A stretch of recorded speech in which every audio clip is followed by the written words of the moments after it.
For this Native American Heritage Month, ABC's Morgan Norwood sat down with Wells Fargo's head of Native American banking to discuss tribal representation in finance and why it's so important.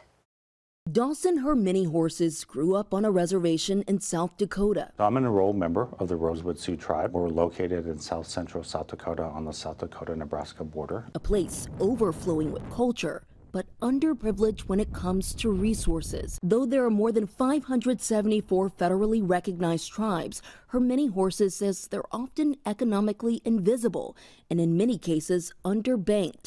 I think a lot of it has to do with kind of like the rural nature of tribal communities. I think most tribal populations are in parts of the country where there aren't a lot of cities or suburban areas. It's why he's passionate about the work he does at Wells Fargo as head of Native American banking. Part of my role at Wells Fargo is to kind of help our different teams understand how to lend and underwrite loans to some of the businesses, tribal governments, and kind of tribal housing authorities. So my role is really one of an educator, right? And I help our bankers and our credit teams and our risk teams really understand some of the nuances of working in the tribal community.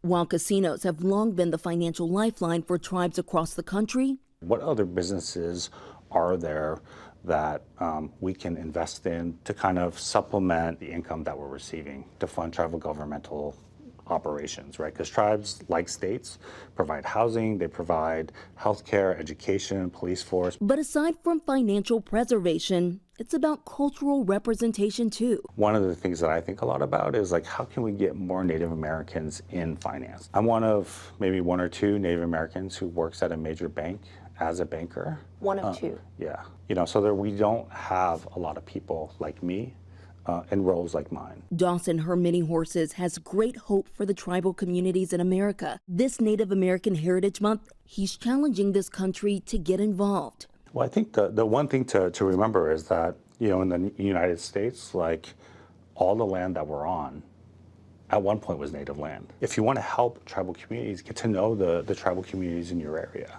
Morgan Norwood, ABC News, New York.